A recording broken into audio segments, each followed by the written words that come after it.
Salve, salve, ouvintes da Locomotiva Esportiva!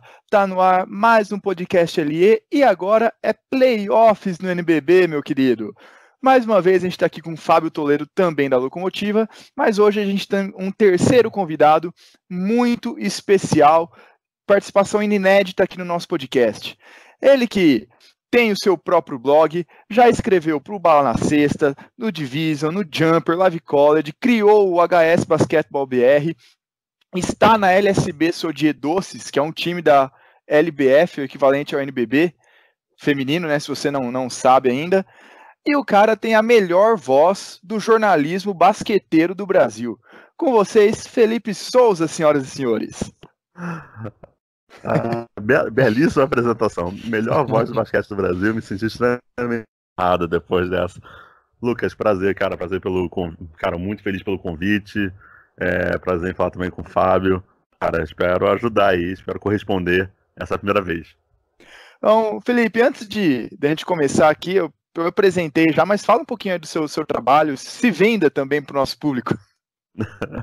Não, então, cara, eu trabalhando no The One Vision, eu criei o HS BR, então, primeiro perfil de high school no Brasil.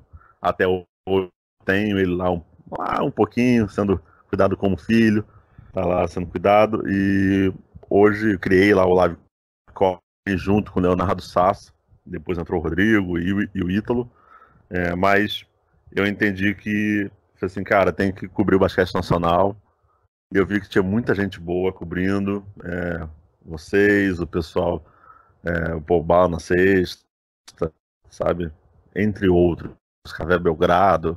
Falei assim, cara, vou cobrir no Rio de Janeiro, porque tem pouquíssimas pessoas que cobrem, muitas que já cobrem uma equipe específica, né? Como Garrafão Rubro-Negro, do Botafogo, o Vasco Basquetebol.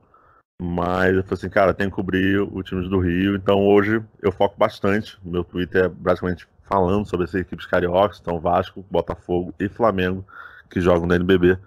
E falo bastante sobre eles lá. Às vezes alguns furos de reportagem, outras a gente só faz uma informação simples mesmo. É isso aí, o Felipe conseguiu bastante notoriedade aí nos últimos dias, conseguindo aparecer até no poderoso Globo Esporte, com as entrevistas dele com o diretor, com o vice-presidente de quadro de salão do Vasco, e como ele falou mesmo, sempre na intertemporada que tá chegando já, dá uma olhadinha no Twitter dele, que sempre vem aí alguma contratação inesperada dos times cariocas pelas tweetadas do Felipe. Bom, Fábio, você ainda não falou nada hoje. Estamos nos playoffs. Acabou a primeira fase, agora começou o mata-mata. Pois é, agora é a hora que o filho chora, a mãe não vê, né? Bom, primeiro eu gostaria de pedir um pouco de desculpas, né? Porque minha voz não tá tão boa assim, por conta de uma gripe aí que quase me tirou desse podcast, inclusive. Mas eu não tô tentando, né, querer imitar o Felipe, mas a minha voz tá um pouco grossa hoje. Mas vamos dar sequência aí, né? Com a minha aguinha aqui do lado, vai chegar um final bem ainda, né? Não, eu chamei o Felipe justamente por causa disso. Foi quando eu vi que você ficou gripado, eu falei, não, é esse episódio que a gente vai fazer. Dueto voz rouca.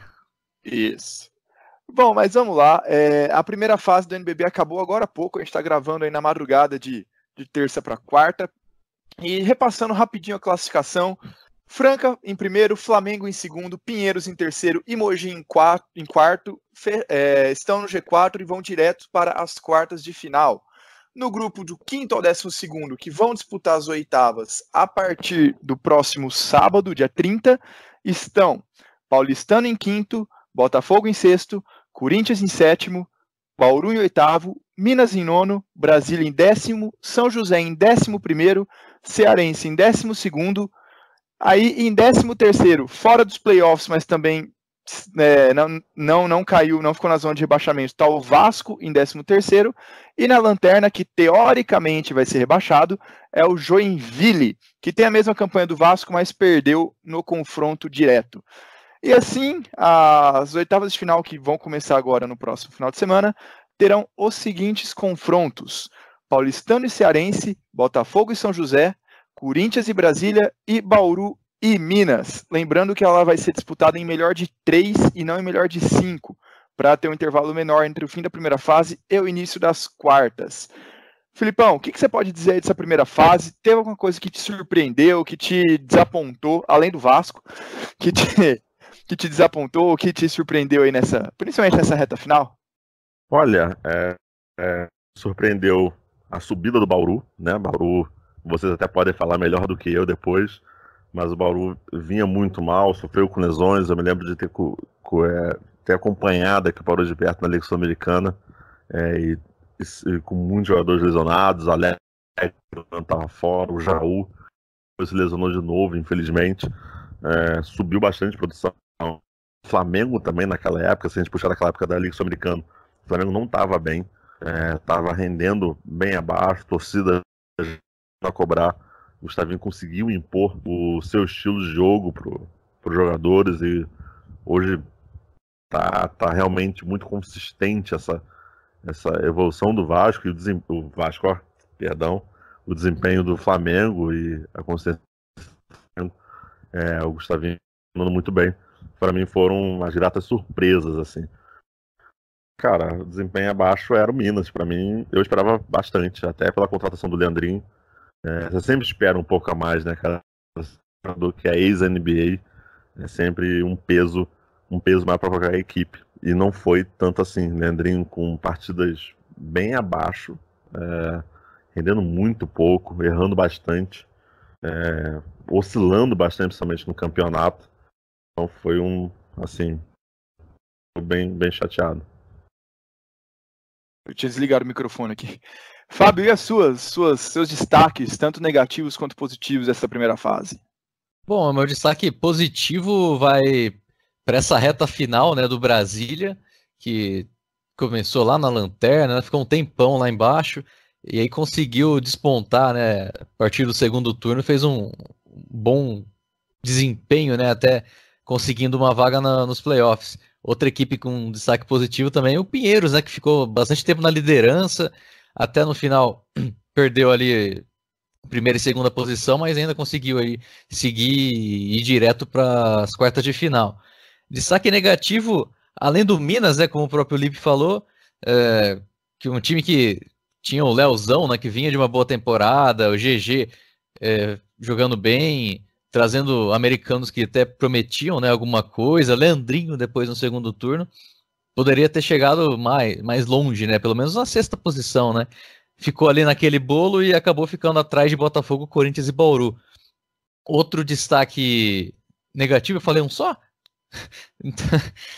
Pode falar. Bom, o outro destaque negativo, assim, por assim dizer, foi a reta final do São José, né? Apesar de não ter sido um time tão com tantas esperanças assim que fosse tão longe na classificação, teve bons resultados no primeiro turno e estava brigando ali, né, para uma sétima, oitava posição, mas acabou ali em 11º, perdeu muitos jogos no final, perdeu até para o Joinville, que não vencia desde novembro, se eu não me engano, e acabou terminando nessa fase de classificação mal, né? Principalmente visando como que ele chega para os playoffs.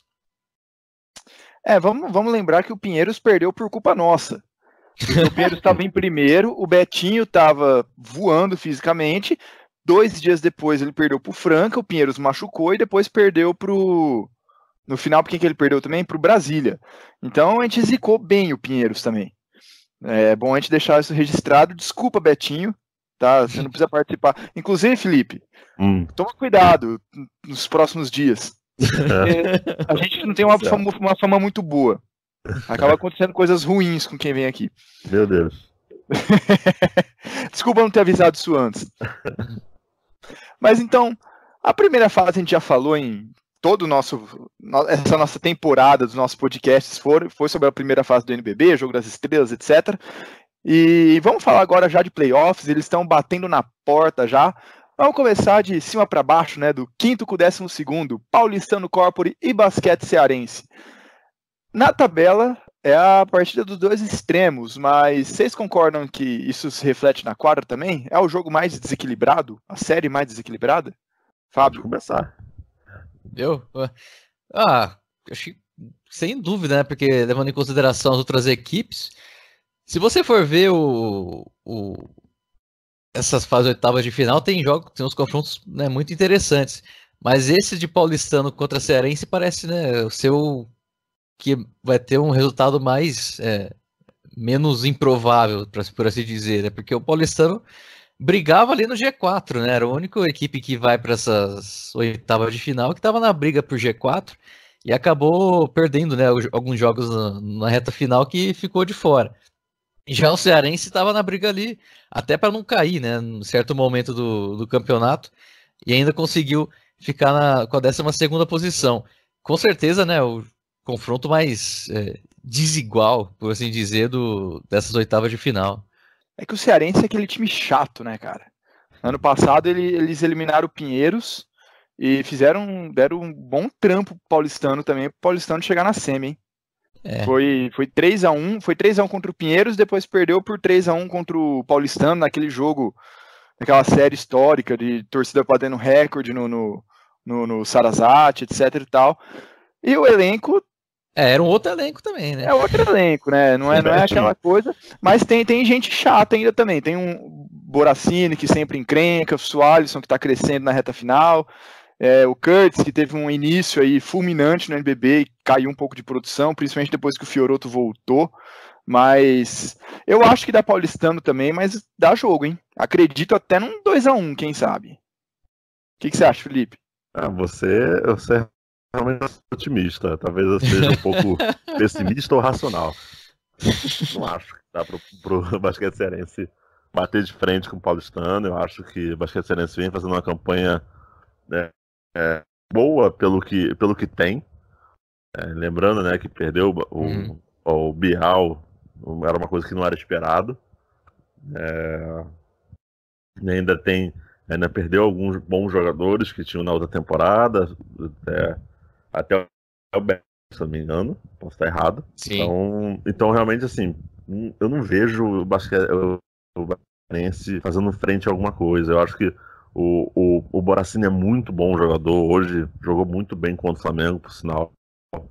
O Sualisson também é um garoto que eu acho que posso até como vou dizer, deixar torcedores do Carcará chateados, mas assim, o Suárez é um cara que eu vejo que ele tem que sair do basquete cearense para poder até evoluir, pegar uma outra equipe, talvez até um time provavelmente, para poder evoluir, mas assim, eu não vejo o basquete cearense frente, não. Para mim é 2-0, com facilidade. Não, para mim, só caso não tenha ficado claro, seria o 2-1 pro Paulistano. Mas o Paulistano também pesa contra o Paulistano a fase deles, né? Apesar deles estarem visando a Liga das Américas, que vai ser disputada agora nesse próximo final de semana também, eles não vão ter tempo de descanso, eles vieram numa sequência de derrotas nesse NBB, e ninguém sabe o que vai acontecer lá na Argentina, né? A tendência é que eles sejam eliminados para o São Lourenço logo no primeiro jogo do Final Four. E eles vão ter mais uma viagem e vão chegar já jogando, né? Porque vai lembrar que o primeiro jogo vai ser lá em Fortaleza. É nisso também que o basquete cearense pode apostar, né? Além de precisar fazer um bom jogo, eles podem apostar talvez numa dificuldade física, principalmente do Paulistano. Não, perfeito, mas assim, também que o Paulistano é um time jovem. Talvez se fosse um time mais cascudo, digamos assim, talvez pesasse um pouco mais. Mas eu não sei até quanto isso vai pesar para um Iago, um exemplo. Sim. Um garoto. E tem uma rotação até, né, nessa equipe. Sim. Tem o Jorginho também, que pode ter um tempo maior de quadro, o Rockmore, o Léo Mendo. Então, sim. O Ed também vem entrando, fazendo bons jogos. Então, um time que tem um estofo aí para não cansar, né? Pelo menos aí nessas oitavas de final. O primeiro jogo é muito mais o basquete cearense, o time titular, digamos assim, conseguir abrir uma boa vantagem. Uhum. E o time vai tentar não perder de muito e tentar aguentar o Paulistano. Na base da torcida, da vontade. Nesse ponto eu concordo com vocês também. E segurar no final, né? Tentar dar o bote no fim ou não deixar o Paulistano passar. Tentar uma bola milagrosa do Boracini no final. De novo? Será? Nossa. Ó, deixa eu pegar o confronto aqui da primeira fase. O site da Liga, na virada dos playoffs, agora, nessa noite, ele virou uma zona. Virou uma zona. Né? Já tá um abacaxi para mexer aqui, mas vamos lá. No primeiro turno, em São Paulo, foi 72-60. Eu vi esse jogo. Foi um jogo que o paulistano, que o cearense chegou a estar na frente, mas que ainda estava com a rotação muito curta. E aí, a partir do metade do terceiro período para o final, o paulistano virou realmente na base do cansaço mesmo. O cearense estava jogando muito no sacrifício essa partida. E foi um jogo muito legal do Paulo. O jovem também do basquete cearense jogou muito bem essa partida. E no segundo turno, lá em Fortaleza, eu estou pegando aqui. Cadê essa partida? Aqui foi 77-65 para o paulistano. Então 2-0. E esse jogo também foi mais tranquilo para o Cap. Então também no primeiro turno, na primeira fase, 2-0 para o cearense, confirmando o prognóstico do Felipe. Mas vamos anotando aí que depois vocês podem cobrar a gente. A gente sempre gosta de apostar nessas coisas assim, apesar de não ter muito fundamento. Fábio, o meu é 2-1 pro paulistano, Felipe é 2-0. O que você acha? Eu não posso pôr no empate, então vai ser 2-0 pro paulistano. Só porque a sua voz tá parecida. Não, porque esse palpite é ruim mesmo. Tá bom, então. Vamos ver. No podcast das quartas de final a gente vê, então, como é que... O paulistano vai estar nas quartas, mas a gente vê quem que acertou esse placar, então. Bom, mas vamos lá, então. Essa realmente... Até eu joguei a pergunta no começo, mas era só pelo amor ao debate, porque eu também acredito que seja a série mais desigual. Depois, em Botafogo e São José, com o mando do Botafogo. Fábio, começa aí também. Botafogo e São José, 6º contra 11º. É um confronto interessante, né? Porque são duas equipes que sempre exigem muito dos adversários que enfrentam elas.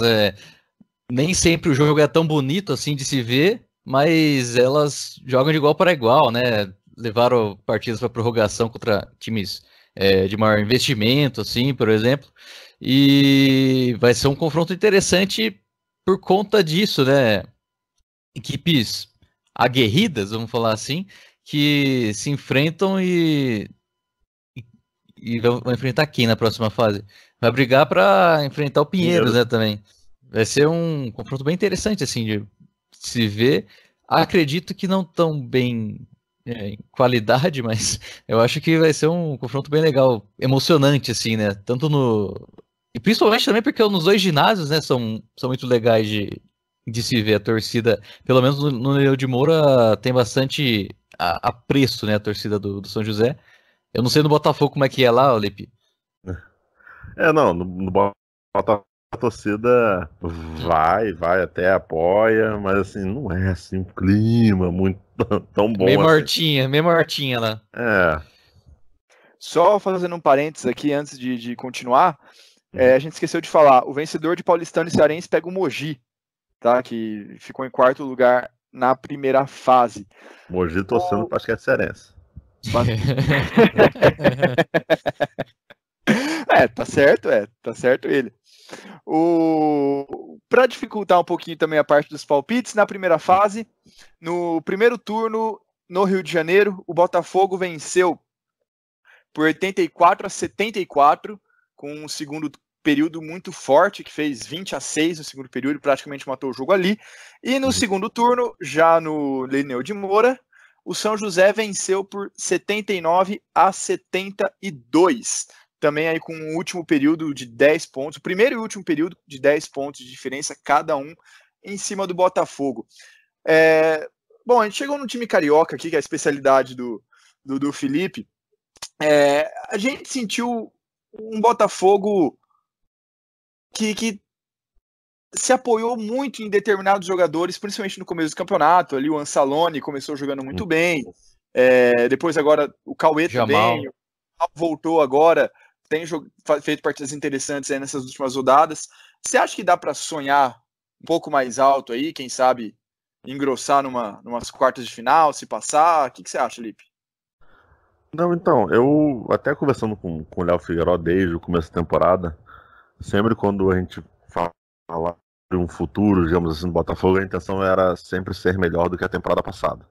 Não desmerecendo, obviamente, o trabalho da temporada passada. Isso sempre foi o papo do Léo Figueiró. Então, a temporada passada caiu pro Caxias do Sul, justamente do Léo Figueiró e do Cauê Borges. Então a intenção é as quartas de final. Na minha opinião, para mim passa com uma certa facilidade também. Aí eu posso estar errado e vou puxar a sardinha pro Carioca. Para mim acho que passa com 2-0. A volta do Botafogo pro São José, se eu não me engano, ele vinha de oscilações no campeonato. Não sei se não sei se está aberto aí com a tabela de jogos, mas teve uma sequência de viagens que o Botafogo vai para Brasília, o Botafogo perde para Brasília, que justamente vinha de vitórias importantes, e quando viaja, perde para equipes que todo mundo tinha certeza que ia ganhar e no final perde. O Botafogo sofreu muito com oscilações no campeonato, e sofreu também desde o estadual aqui. Perdeu o Murilo, que foi uma contratação para poder repor na parte do pivô. Lembrando que no estadual aqui, o Botafogo tinha o Ron Spencer, que era um americano que custou um pouquinho caro, o Botafogo não rendeu o esperado. Você também perdeu o Coelho, com uma lesão. Então você perdeu um bom jogador em momentos que você não deveria ter perdido, ou foi muito ruim. Então o Botafogo oscilou bastante. Cauê Borges não tá rendendo mesmo do que a temporada passada, extremamente normal, porque a temporada passada ele era uma grata surpresa, agora já não é tanta surpresa assim, as pessoas sabem o grande potencial que ele tem para pontuar. Eu acredito muito que o Botafogo consiga passar com uma certa facilidade pelo desempenho que o tem feito pelo Botafogo. É um jogador que ele rende ali seus 10 pontos, seus 4 rebotes, é um jogador que defensivamente consegue marcar um ala armador e até um ala um pouco mais ágil, ele consegue cobrir, e quando não tem ele, você tem o Mogi também para poder fazer essa cobertura, você tem o Ralph, o Ansalone, né, pontuando bastante, sendo o pivô mais técnico. Quantas vezes a gente viu aqui o Botafogo atuando com 2 pivôs, Léo Figueiró postava no Mike e no Ansalone para fazer um falso 4, digamos assim, para que ele pudesse um pouco mais do poste baixo para poder abrir espaço para o Mike. Então, assim, é um time que ele tem várias chances de mudanças ao decorrer da partida. O Jamal é um cara que a gente já conhece, é um cara pontuador, é um cara que normalmente gosta muito no 1 contra 1. O Cauê Borges, você tem o Guga, que é um jogador que está ali, ele sai da reserva, mas é um jogador que ele te ajuda nessa criação de jogada para descansar os jogadores. Então, assim, eu vejo realmente o Fogo, na minha opinião, à frente do São José. São José é uma equipe que é, de certa forma, interessante, tem bons jogadores como o Sadi, mas também não vejo tanta consistência assim, em partidas, em rendimentos, de defesa, ofensiva. É um time também que a gente sabe que não é muito novo, então você tá lá, então isso a gente tudo tem que levar em conta. Botafogo é um jogo de transição, uma coisa que nos times do Rio, dos 3 times, 2 apostam nesse jogo rápido, de transição, de troca de passe rápida, essa movimentação ofensiva. Então o Botafogo, para mim, passa com uma certa facilidade. E o São José tem esse aspecto, né, da experiência, né, e é até interessante porque em muitos jogos eles parecem que estão mortos assim no jogo e conseguem uma sequência boa de pontos ali, aceleram um pouco o jogo com umas bolas de 3 caindo, consegue mudar a história dos jogos, né? Acho que a classificação do São José, se ela acontecer, ela passa muito por conta desse jogo, né, do perímetro, né? Ver se consegue manter um alto desempenho, né, nas bolas de 3, com o Schneider, com o Dedé, Sadi, o Douglas Nunes também, que vem fazendo bons jogos aí. arremessando de fora também, para ver se consegue ter o volume para igualar, né, nas forças com o Botafogo. São José vem de maus resultados, né, nesse finalzinho do NBB, que também tirou a equipe da disputa ali na parte de cima, né? Tinha os joseenses estavam meio que confiantes ali para a equipe ficar na briga ali até o final, né, pela sexta posição, mas depois de cair pro Joinville, né, eles perderam um pouco a confiança na equipe, que terminou na 11ª posição. Só ilustrando a fala do Felipe, quando o Botafogo perdeu para o São José, ele realmente vinha numa sequência de 4 jogos em 9 dias, e esses jogos eram Franca em casa, perdeu, Cearense em casa, ganhou, aí ele veio para São Paulo, perdeu para o Pinheiros por 2 pontos de diferença, e depois perdeu para o São José 2 dias depois em São José dos Campos. Então realmente foi uma sequência aí bem complicada para o time. Eu peguei aqui a comparação dos stats deles na temporada. É interessante você pensar, o São José ele é melhor em quase tudo do que o Botafogo. Ele tem mais pontos, tem uma defesa um pouquinho pior, mas tem mais pontos, chuta melhor de 3, tem mais lance livre, pega mais rebote, mais assistências e rouba mais a bola também. Por outro lado, nos confrontos diretos, o Botafogo pontuou mais, o Botafogo chutou melhor, o Botafogo deu mais assistências, deu mais tocos, mais enterradas, mais roubos, etc, etc, etc. São José só chutou melhor de 3 e pegou mais rebote. É interessante você ver também que, apesar dos números teoricamente melhores do São José, pelo menos jogo encaixa. Estados, né, o jogo encaixa, o jogo realmente encaixa, e aí o Felipe pode ter puxado um pouco de sardinha? Pode. Não deixa de ter certa razão também. Eu queria muito ver tanto o Botafogo quanto o São José tem jogadores cascudos assim, né? O Jamal cresce nas horas decisivas, o Cauê Borges foi bem também, no Super 8 o Arthur Bernardi jogou demais, mas o São José, por outro lado, tem aí Sadi, tem Douglas Nunes também, e eu acho que por ser uma série melhor de 3, o jogo 1 ganha uma importância ainda maior, porque se já havia aquela crítica na série melhor de 5, na ordem de começar na casa do time de pior campanha, que pode acabar beliscando um triunfo e pressionar o time que teoricamente estaria acima, com uma série melhor de 3, isso é elevado a uma potência ainda maior.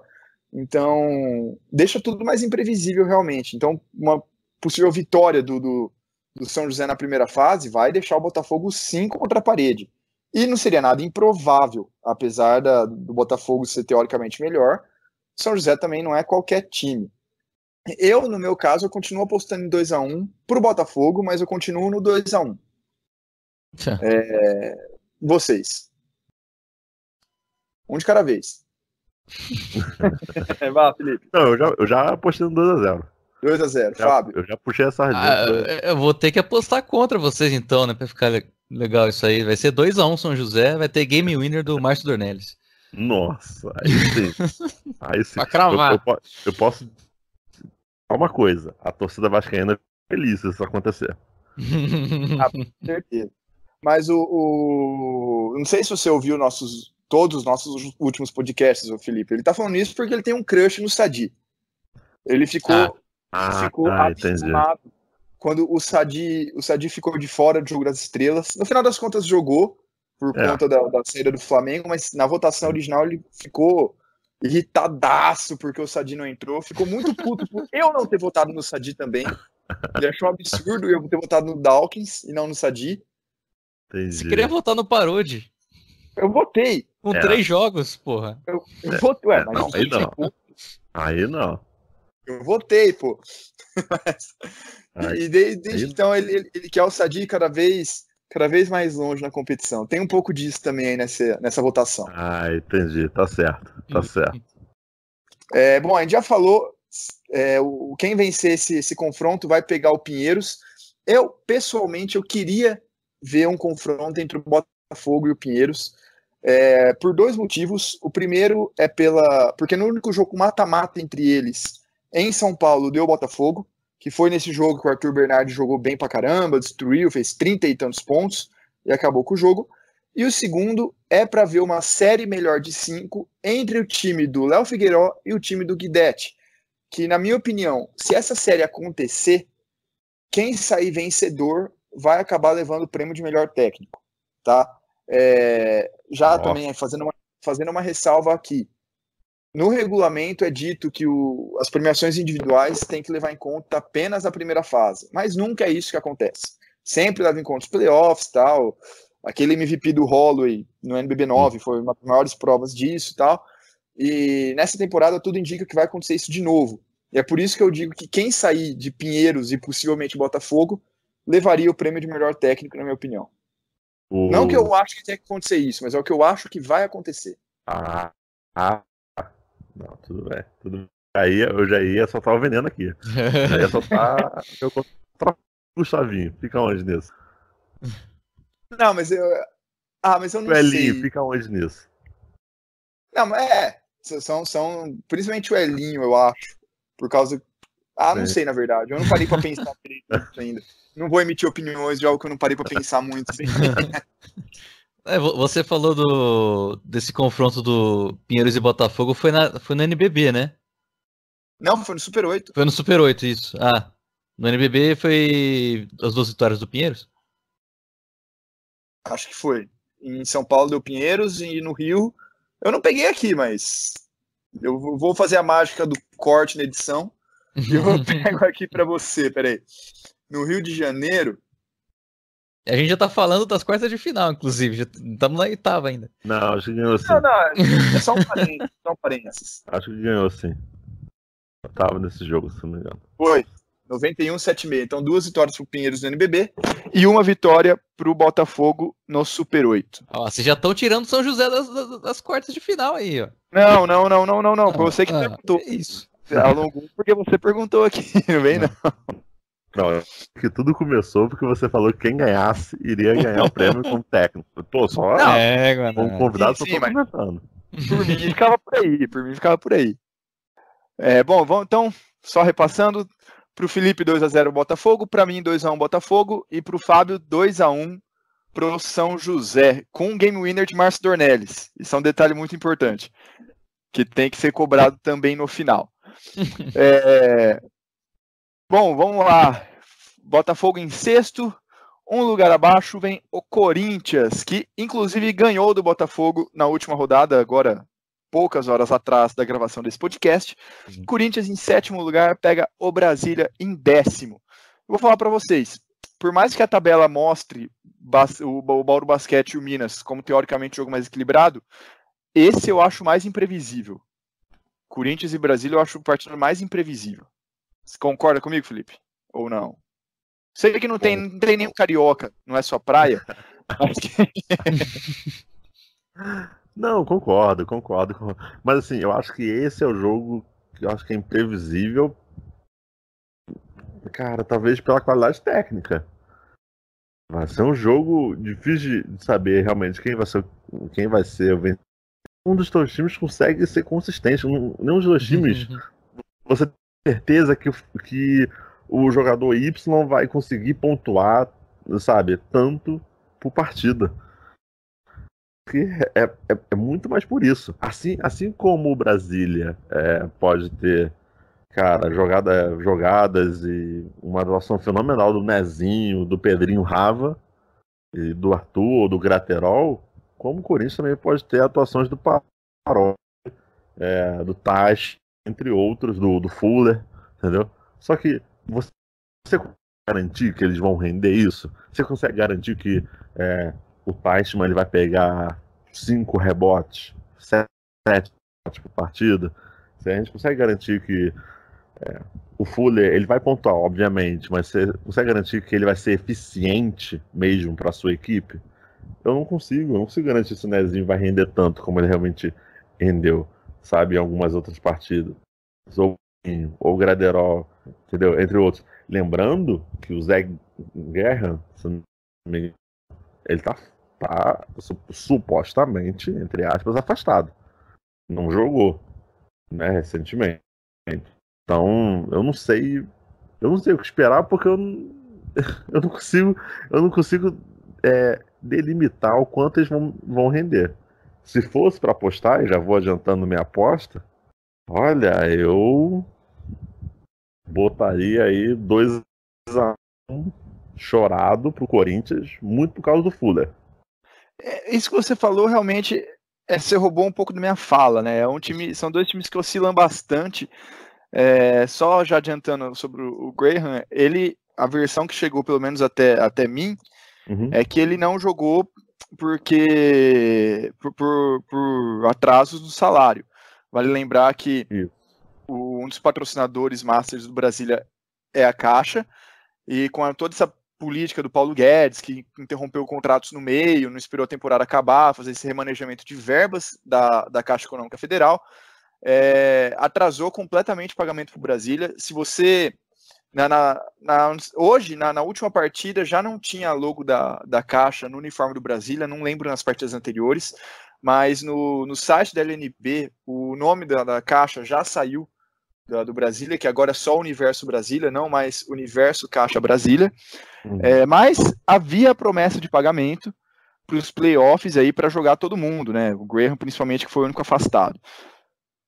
Só vou saber se isso realmente se cumpriu quando a série começar, né? Lembrando que essa vai ser a primeira série, que vai começar já no sábado, às 14 horas, vai ser o primeiro jogo desses playoffs do NBB. E, bom, mas falando do que os times apresentaram, na primeira fase, lá em Brasília, foi 84-82 para o Brasília, um jogo apertadíssimo, mas que deu vitória dos Candangos. E no segundo turno, deu Corinthians, 91-79 em São Paulo. Eu queria muito que o Graham jogasse por toda a qualidade técnica dele, tudo que ele pode acrescentar para a série, e também para ver aquele duelo óbvio dos dois maiores cestinhas da temporada, né? O Fuller acabou aí com 21,3 pontos, e o Graham ficou em segundo com 19,1 pontos. Então, seria aí o duelo dos maiores pontuadores, e pode ter certeza que o jogo iria se concentrar neles. E, de certa forma, os times têm algumas semelhanças. Tem dois grandes pontuadores, dois grandes armadores, apesar de eu preferir o Paródia ao Nezinho hoje. O Teichmann e o Graterol, apesar de características diferentes, estão jogando bem nessas últimas partidas. O Teichmann foi muito bem na última semana, o Graterol vem numa crescente também, principalmente depois que o Rick Sanchez saiu do time. O Graterol cresceu bastante.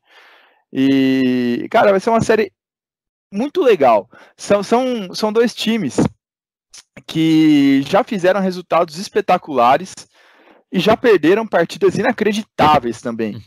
Justamente por causa dessa oscilação que o Felipe abriu na explicação da série. E para você, Fábio, quais os seus destaques nesse ponto? Você falou que vai abrir, né? Vai ser o primeiro jogo dos playoffs, vai ser o primeiro jogo do Corinthians nos playoffs do NBB, né? Por ser a sua temporada de estreia. E com relação aí ao desempenho das equipes, né, nessa temporada, o Corinthians oscila bastante, né? Mas vem de uma sequência de vitórias agora, né, no final, que pode dar um gás já, né, nessas oitavas de final. Tem esse dueto aí, né? Paródia e Fuller de armação ali, né? Mais ou menos. O Fuller nem tanto na armação, né? Mas de conclusão. Mas também passa dentro, né, desse desempenho do Teichmann e também do Giovannone, né? Que é um cara de experiência no garrafão. O Brasília vai depender, eu acredito que vai depender muito do fato do Graham jogar ou não, né? Apesar de o Brasília ter conquistado vitórias sem o Graham, né, nesses últimos jogos, com boas atuações de Nezinho, do próprio Graterol também, que, como você falou, vem crescendo, principalmente nesse segundo turno. Eu acredito que passa pela presença do Graham, não. Então eu acredito que o Corinthians vença, talvez não por 2-0, mas pode ser também por 2-1 nessa série. Eu acho que a presença do Graham vai deixar o Brasília ainda mais parecido com o Corinthians, porque ele, assim como o Fuller, ele centraliza muito a finalização nas jogadas dele, né? Sem o Graham, quem que é o titular do Brasília?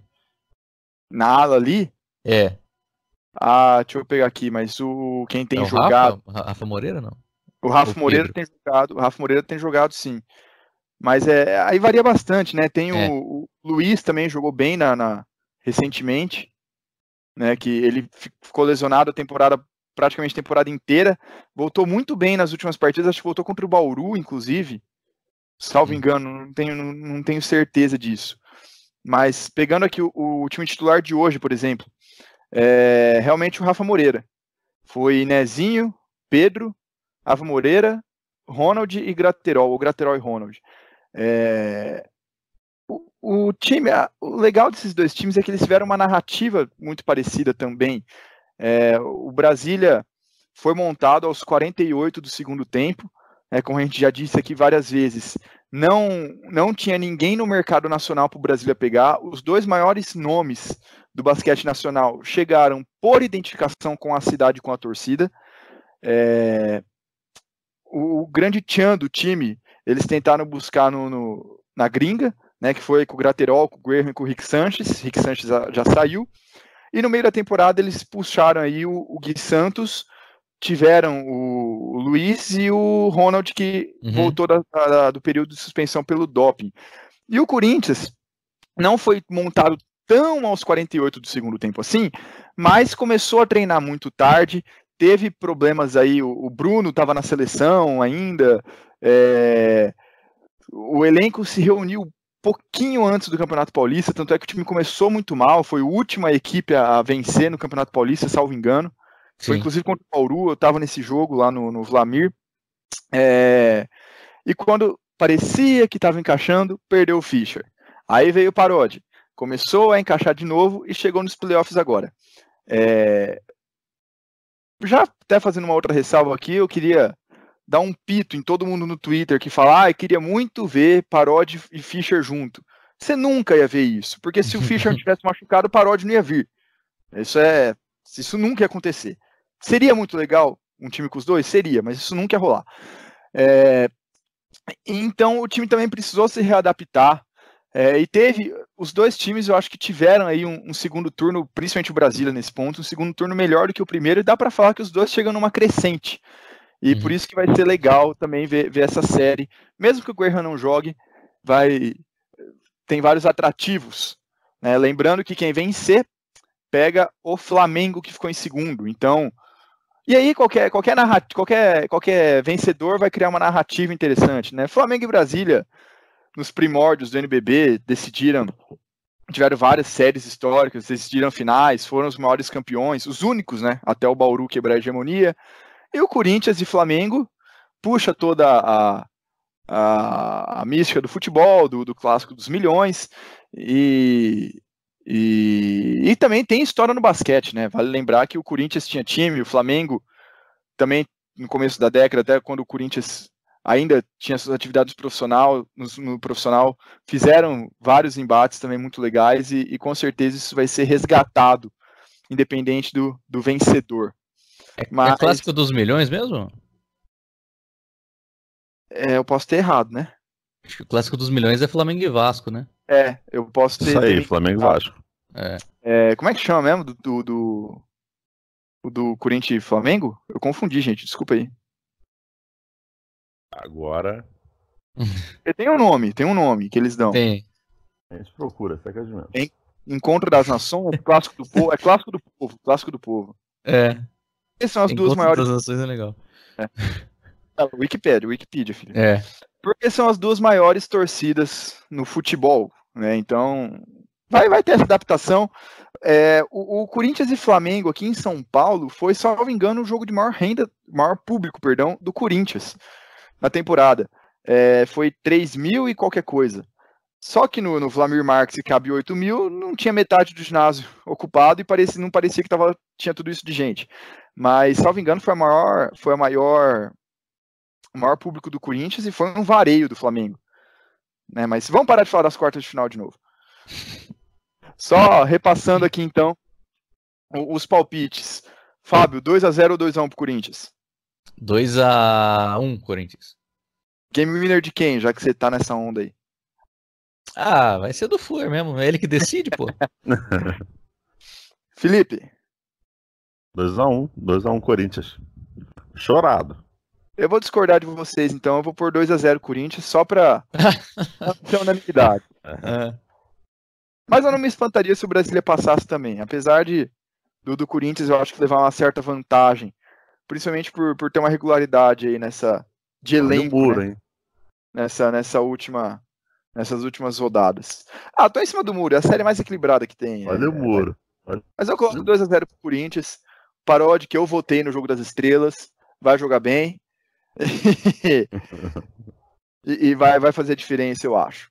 Que, aliás, é um baita armador, pelo amor de Deus. Que Não é comentário melhor mais... que o Balbi, mas tudo bem. Foi um comentário avulso.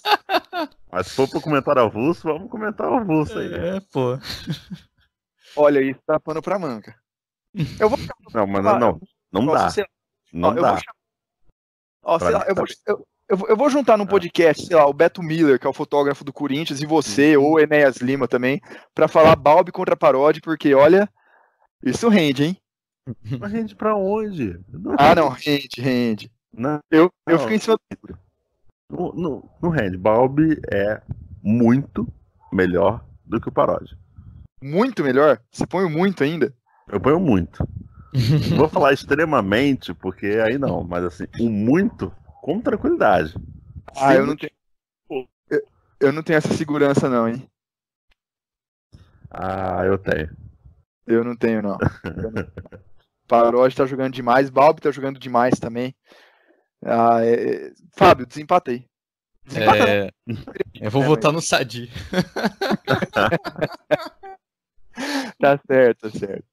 Então fica o debate aí. Se quiser fazer um debate aí, Balbi contra Paródia, a gente faz um podcast só disso. Quem sabe, ao término do NBB, quando a gente ficar sem pauta, a gente faz um negócio. Bom, mas vamos lá então. A última série. Perdão, aqui meu microfone caiu. A última série entre o oitavo e o nono. Bauru Basquete contra Minas Storm. Olha, tem aí toda essa história do Leandrinho jogar bem contra o Bauru. O GG também podia fazer uma lei do ex aí, bem cruel contra o time. Mas eu ainda acho que dá Bauru até com certa tranquilidade, apesar dos jogos poderem ser aí bem equilibrados. Fábio, explane. Os dois 80 por hora, qual que ganha mais? Porque o Minas não é sempre 80 por hora, né? O Minas sempre, às vezes, vai mais baixo, né, nessa velocidade. É um time que, em momentos decisivos, aí não tá colando muito bem, não. Então, vai ser interessante ver nos playoffs como é que esse time vai render. Se você for ver aí, Bauru tem uns caras mais experientes, né? Uma rodagem de playoff. Alex, Jefferson, Fúvio, Larry, eu tô falando isso sem ler em nenhum lugar, pra você ver como é fácil, né, você ter esses nomes na equipe do Bauru, enquanto que no Minas tem o GG, né, que é o maior campeão do NBB, mas tem outros jogadores aí que tem que vem crescendo, né, dentro do basquete, como o Jefferson Campos, o Leandrinho também tem experiência internacional, mas em termos de experiência eu acredito que o Bauru tenha mais. Agora, se o Minas jogar o que sabe, né, talvez não tenha mostrado a maior parte do campeonato isso, com seus pivôs jogando bem, né, Leozão bem, né, não foi tão bem assim em boa parte do campeonato, outros jogadores funcionarem como o Coleman funcionou, né? O Leandrinho fazendo bastante cestas, mas também com um jogo coletivo, né? Que ele aprimorou isso, né? No decorrer desse segundo turno.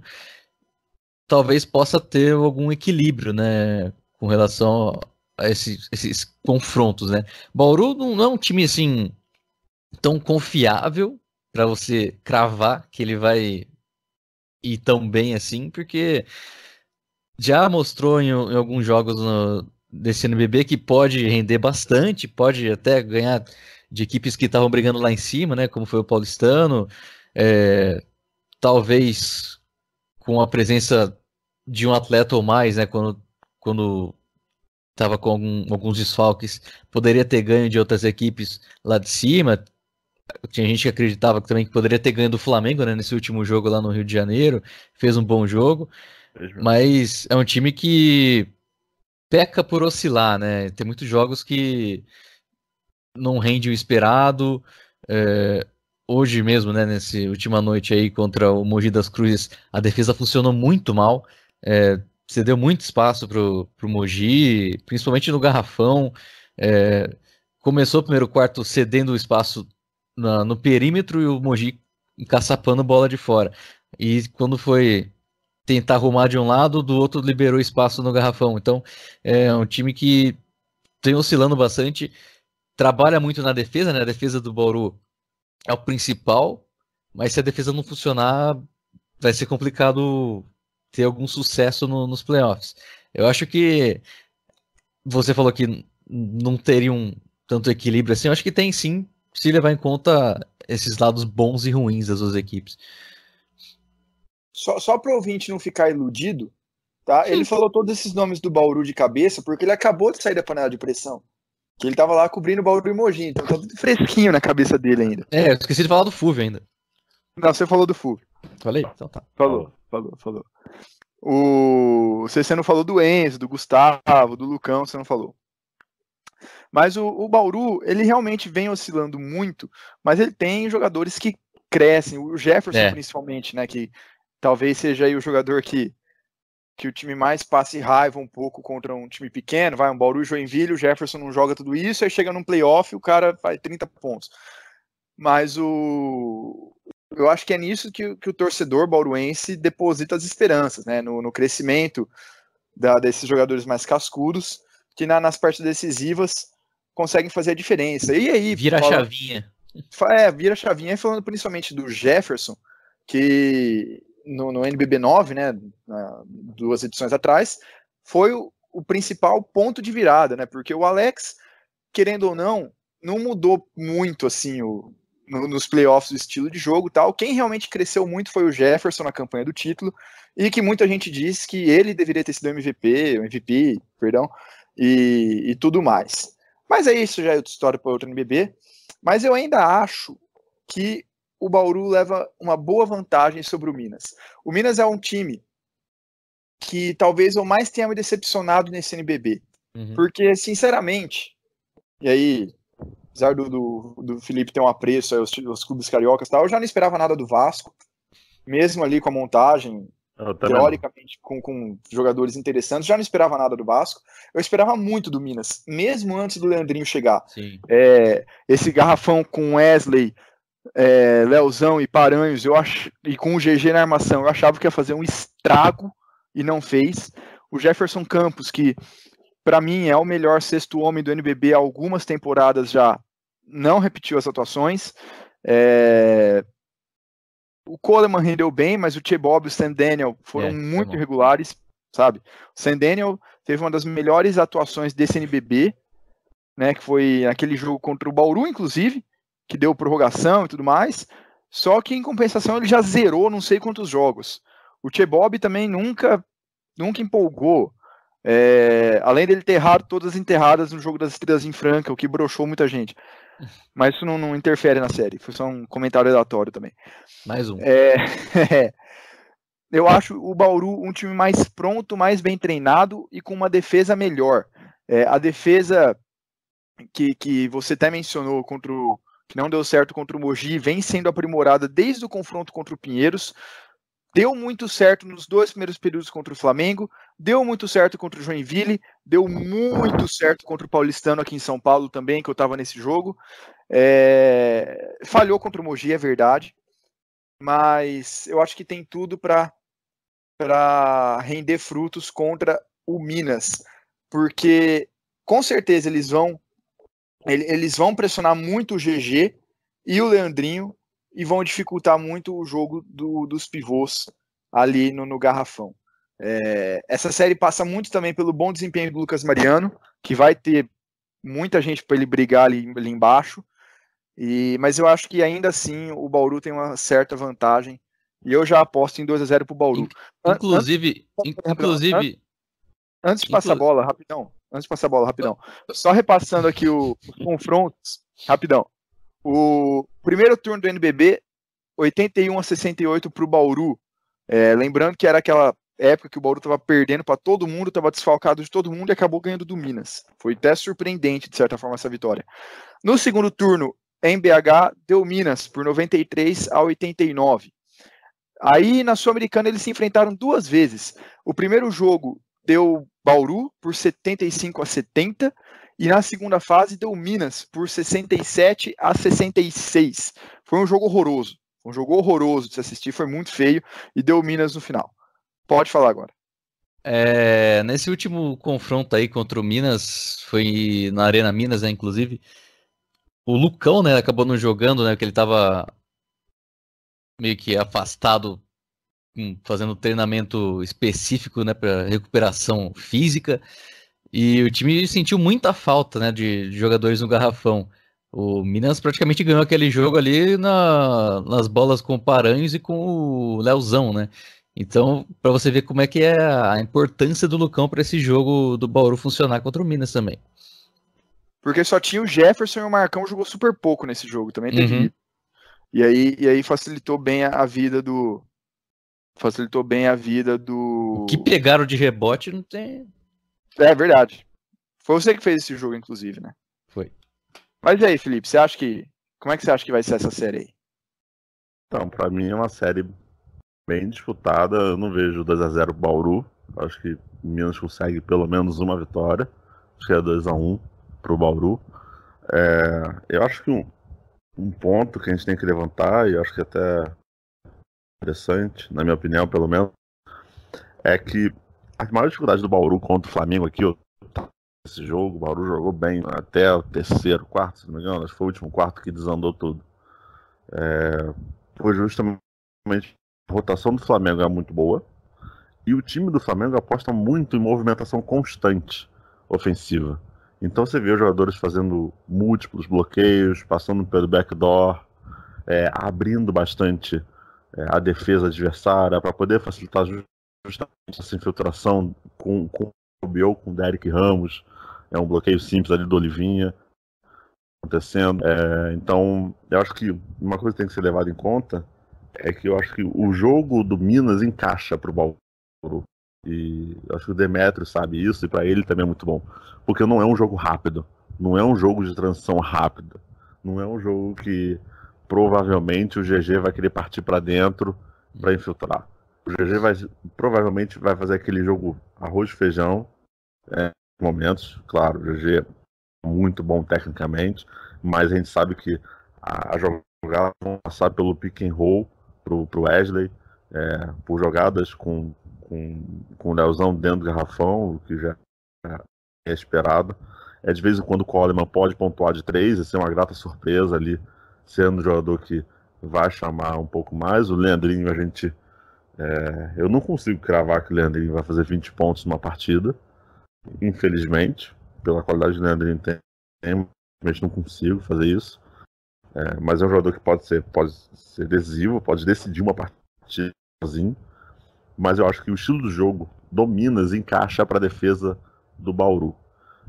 Então o Bauru é uma equipe que provavelmente vai querer cadenciar essa partida, vai querer controlar o ritmo do jogo, trabalhar pelo menos os 15 segundos no ataque, não vai queimar essa bola rápido, não vai ficar fazendo lançamentos longos, digamos assim, para os seus jogadores, pelos jogadores Fúvio, Alex, Larry, não são jogadores novos, são jogadores que vão te entregar ali um sprint direto, ir, voltar, então vão querer controlar esse jogo, essa cadência. Então acho que o estilo de jogo do Minas ajuda a defesa do Bauru. Outra coisa que tem que ser levada em conta é que no momento que você tem um Lucão, que é um pivô que é talentoso e que pode render bem, também é um perigo. No jogo entre Flamengo e Bauru, se vocês se recordam, o Demetrius reclama de uma jogada, de um posicionamento do Lucas, ele sai furioso, joga um saco de gelo no chão, esparrama todo pela quadra e paralisa o jogo. Então, assim, é um cara que... Será que o adversário não sabe que o Lucas ele pode perder a cabeça com uma certa facilidade? Será que você ficar dependendo do Lucas nessa marcação vai funcionar? O Lucas faz faltas bobas, que a gente espera que ele melhore nisso. Então, assim, ao mesmo tempo que é bom, é preocupante. O Lucas também é muito acionado com o Fúvio. Até o jornalista Lucas Rocha, ele faz essa comparação, né? Ele pega justamente quanto os jogadores um acionam o outro, se não me engano. Então vê lá que o recorde é Fúvio e Lucão, os dois, né? O Fúvio fazendo também muito pick and roll, muita jogada ali, usando o bloqueio do Lucão. Então eu ainda acho que o estilo do jogo ofensivo do Minas encaixa no defensivo do Bauru. E acho que no final vai acabar pesando a experiência dos seus jogadores numas oitavas de final e nessa reta. Então o Alex é um cara que sempre rende, o Jefferson, como vocês já pontuaram, o Fúvio também é um cara que consegue pontuar, os jogadores da rotação, o Enzo, o Gustavo, podem ajudar. Então, assim, acho que é 2-1.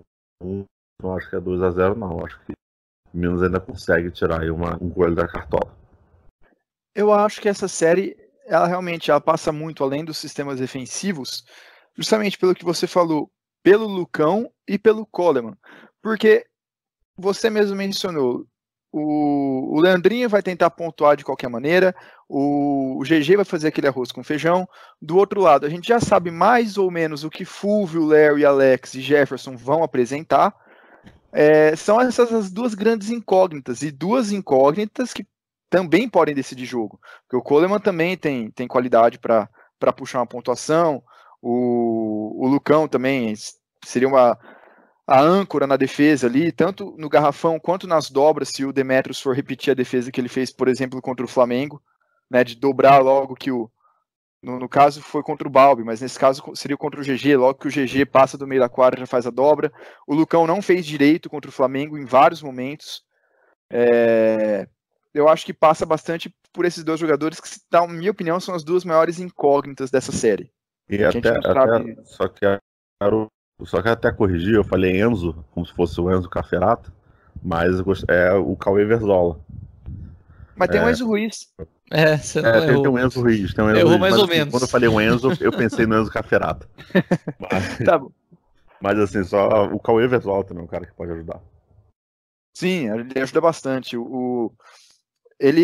Contra o Joinville, inclusive, o Demetrius parecia handball. Como estava um jogo que parava muito, né, na reta final, o Joinville estava tentando virar, então estava parando praticamente cada lance. No ataque ele colocava o Jefferson, na defesa ele colocava o Cauê.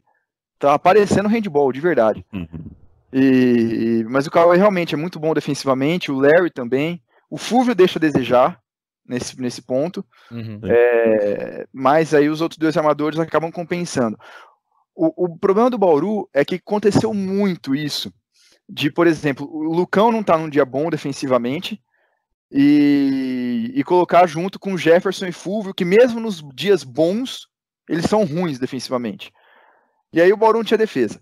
Aí não adianta você ter Alex, não adianta você ter Larry, que não vai adiantar. Se 3 jogadores não estão no sistema, o negócio não vai funcionar. Então isso não pode acontecer de novo, porque aconteceu inclusive contra o Minas. Não tinha o Alex na época, mas na Liga Sul-Americana, o Jefferson e o Fúvio, numa das partidas contra o Minas, foram muito mal. E isso não pode acontecer de novo, porque senão vai equilibrar a série. E na minha opinião, se eles jogarem direitinho, meio que não tem muita conversa, eu acho. Quanto você aposta, Fábio? Eu acho que o Minas, pelo menos lá na casa deles, pode ganhar um joguinho. Então acho que vai ser 2-1. O Bauru vencendo, fazendo valer, né, o fator casa. Eu acho que dá 2-0. Não me surpreenderia, o Minas tem time pra ganhar. Tem time pra levar a série, mas eu acho que dá Bauru 2-0. Na minha aposta. Esse palpite aí é tipo. Pode até fazer o gol, mas tá jogando nada. Não, mas isso é claro, isso sempre que pode. Tá bom, tira essa ressalva. Bauru vai ganhar 2-0 e vai ter game winner do Emanuel. Tá satisfeito? Nossa. Chutou o pau da barraca. Claro. Nada contra o Emanuel, tá, gente? Moleque da base não vai entrar em quadro. A menos que machuque todo mundo, igual Liga das Américas de 2015, quando o Gui Santos surgiu pro mundo aí. Lipe, 2-1 Bauru? É isso mesmo?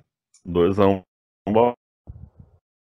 Bom, quem vencer vai pegar o Franca. Olha só. Será que a gente vai ter mais um Bauru e Franca? Mais umas quartas de final? Será que a gente vai ter um Minas e Franca aí com o Leandrinho jogando no Pedrocão? Também aí várias boas histórias a serem contadas, independente do vencedor, hein?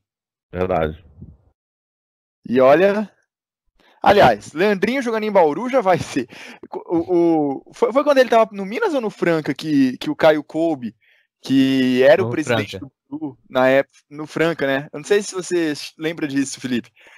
Quando o Leandrinho jogou... verdade, que foi pré-Liga das Américas ano passado e que o Bauru tomou um coco do Franca com o Leandrinho. Foi feio o negócio. Feio, E o Caio Kolbe, que era o presidente do Bauru no final da década de 90, começo de 2000, quando o Bauru ganhou o Brasileiro, o Sul-Americano, aquela história toda, e o Leandrinho jogava lá, ele foi com uma faixa enorme. Leandrinho, campeão da ingratidão. Foi um barraco no interior paulista lá. Foi engraçado. E tem tudo para esse encontro acontecer de novo na panela de pressão. Leandrinho provavelmente vai jogar. Tem também mais um fator que é muito, muito interessante nesse duelo, que o Bauru ano passado passou pelo Franca, né? Foi 3-0 nas quartas de final. E o Leandrinho estava machucado. E surgiu aquele áudio lá que, não, se empatar a série ou se vencer um jogo, eu vou voltar e eu carrego esse time nas costas, não sei o que, a gente vai subir, a gente vai pra semi, e no final das contas o Bauru acabou varrendo.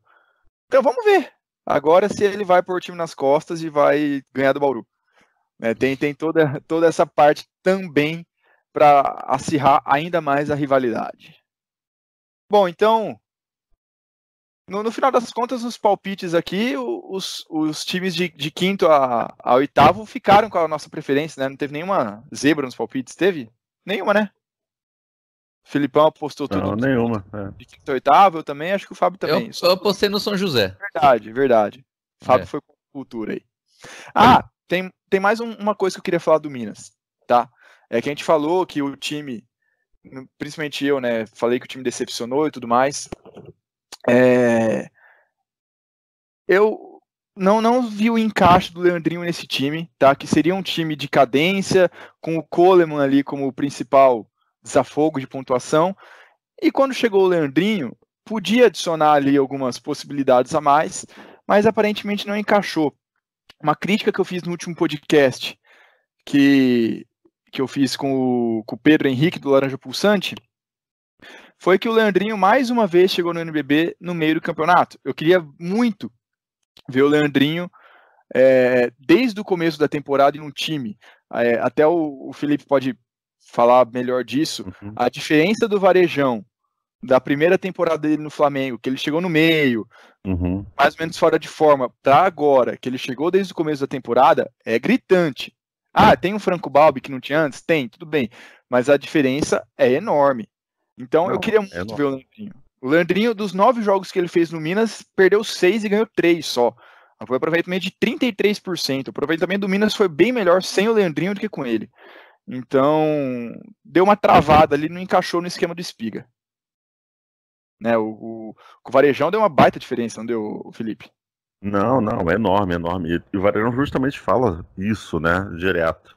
A importância de começar um trabalho desde o início, de pegar essa pré-temporada, de fazer trabalho físico. Então, entender o ritmo de jogo da equipe, entender o que o técnico pede, principalmente o Flamengo, né? O Flamengo teve mudança de comando, diferente do Minas. O Flamengo saiu neto e veio justamente com estilos de jogos diferentes. Então, entender isso desde o começo é extremamente importante. O Varejão vai jogando muito bem. Bom, então a gente já falou aqui de todas as séries, vamos caminhar para o encerramento aqui. Lembrando que o nosso próximo podcast, ainda com um convidado, a gente ainda não sabe exatamente quem vai estar com a gente, mas vai ser justamente sobre as premiações da primeira fase, os prêmios individuais, porque a gente vai lançar isso, espera lançar isso antes dos playoffs, né, seguindo o regulamento certinho, até para a nossa opinião não ser, como eu posso dizer, não ser contaminada com possíveis atuações nos playoffs, né? Então, mas já fazendo uma préviazinha aí, Felipe, MVP do campeonato. Franco Balbi. Ah, não. Mas tudo bem. Tudo bem, mas vamos lá. Vamos lá, então. Melhor técnico. Léo Figueiró. Sexto homem. Nossa, é difícil, hein? De cabeça, assim. De cabeça é difícil. Tem que parar pra pensar nessa. Essa eu passo, porque eu posso cometer muita injustiça. Evolução. Didi, destaque jovem. Destaque jovem. Tem muito velho nesse CNBB. Tá bom, vou facilitar a tua vida. Didi ou Iago no destaque jovem, porque não tem muito. O Alexei também, porra. É verdade. Não. Didi. Não, Alexei não, Didi. Não, mas até na premiação sempre vão 3, né? Vão ter que pôr mais alguém. Não, tudo bem, mas Didi. Tudo beleza, então. Didi, então. Aí os prêmios de melhor armador, essas coisas, deixa quieto. Melhor quinteto. Não, melhor quinteto deixa quieto, que não é o foco aqui. Então vamos lá. Balbi, Figueiró, Passo, Didi. Beleza. Fábio, já tenta uma préviazinha sua aí. Sadi. Não, JP de MVP. O que mais? Aquele momento que a gente fica calado porque eu acho que é muito ousado ou eu tô esperando o host falar. Qualquer outra, pô. Técnico. Guidete. Me ajuda aí, pô. Homem. Quê? Sexto homem. Caralho, velho. Isso é difícil. Tem muito nome, pô. Viu? Escolhe o Passo, que é boa. Sualisson do Cearense, sei lá. Nossa, esse não vai ser o melhor sexto homem. Tá vendo? Eu sei que não, Vai lá, na hora de votar oficialmente, eu vou pesquisar, né? Vou ver as coisas. Também. Destaque jovem e evolução. Destaque jovem vai ser o Didi mesmo e evolução. Putz. Se levando em consideração a temporada passada, eu acredito que o Arthur Pecos. Boa. Bom, eu fico o JP de MVP. Guidetti, eu acho, como o melhor técnico. Encaixou legal o Pinheiros. Melhor sexto homem. Qual que é o problema? Eu votaria pelos números frios, seria o Betinho. Porque eu acho que entre os que tem o maior número de jogos vindo do banco, ele é o que tem os maiores números e as melhores atuações. Porém, vindo do banco, ele não é tão bom assim. As médias são infadas pelos jogos que ele começou como titular. Então eu acho que eu vou passar por enquanto também. Seria o Betinho, eu preciso pensar melhor. Talvez acabe confirmando, mas eu não vou cravar isso agora, por conta disso que eu falei. E destaque jovem Didi, e melhor evolução, acho que Pecos também. Eu tenho certeza que eu vou mudar metade dos meus votos na hora. Você vai pôr orçadinho em algum deles? Com certeza. Com certeza. O paródio do seu. Quem sabe? Assistam não, né? Escutem o próximo episódio, que vocês vão ver qual vai ser meu voto, que eu vou estudar melhor toda essa parte. Bom, Filipão, agradeço muito a tua participação aqui. Você tem aí algum recado, declaração, jabá, o que você quiser fazer, o espaço é teu. Não, cara, só quero realmente agradecer pela oportunidade por ter me chamado, por ter topado gravar esse horário, porque as pessoas vão escutar, mas não tem ideia o quão tarde a gente está gravando. E o dia de hoje, né, principalmente, Então agradeço a oportunidade, agradeço a lembrança e espero não ter falado muita asneira. O quão tarde ou quão cedo a gente está gravando, né? Depende do ponto de vista. Depende do ponto de vista. Bom, eu agradeço demais a sua participação, até também por ter gravado esse horário com a gente, logo depois do final da primeira fase. Recado de sempre, galera. Sigam a Locomotiva Esportiva, Facebook, Instagram, Twitter, YouTube, Spotify, qualquer agregador de podcast aí que você tiver pela frente também. Sigam o blog do Souza, www.blogdosouza.com. Tem .br ou não? Tem .com.br. Então, sigam o Twitter dele, @lipsouza, com P mudo no Twitter. Tá sempre, é um twitteiro ativo, muito mais que a gente, por sinal. É um twitteiro ativo por lá, tá sempre dando seus pitacos. E apoiem a mídia independente de forma geral. Como eu sempre digo no final de todos os podcasts, é aqui que você encontra os melhores conteúdos sobre NBB. E vocês viram hoje cedo, né? A gente está gravando hoje ou ontem, né? Dependendo do ponto de vista também. A gente soltou a nossa análise sobre as transições do NBB. Vai ter conteúdo especial ainda para as quartas de final. Espero concluir todos os mapas de arremesso dos times que estão nas quartas e fazer um conteúdo bem legal aí na reta final. Apoie a gente, Blog do Souza, Bala na Sexta, Triple Double, Café Belgrado, que agora tem o Pingado também, exclusivo de basquete nacional. Tem muita gente boa fazendo conteúdo e pode parecer que não, mas cada like, cada retweet faz uma baita diferença pra gente. Muito. E por fim, vão ao ginásio. Eu sei que playoff geralmente tem média de público maior, mas mesmo assim vale o recado, vão ao ginásio. É uma experiência indescritível, é sempre muito melhor que ver na TV. Bom, galera, até o próximo episódio, que nessa semana, excepcionalmente, a gente vai lançar 2, esse mais um nessa mesma semana. E é isso, galera. Muito obrigado. Até a próxima. Falou.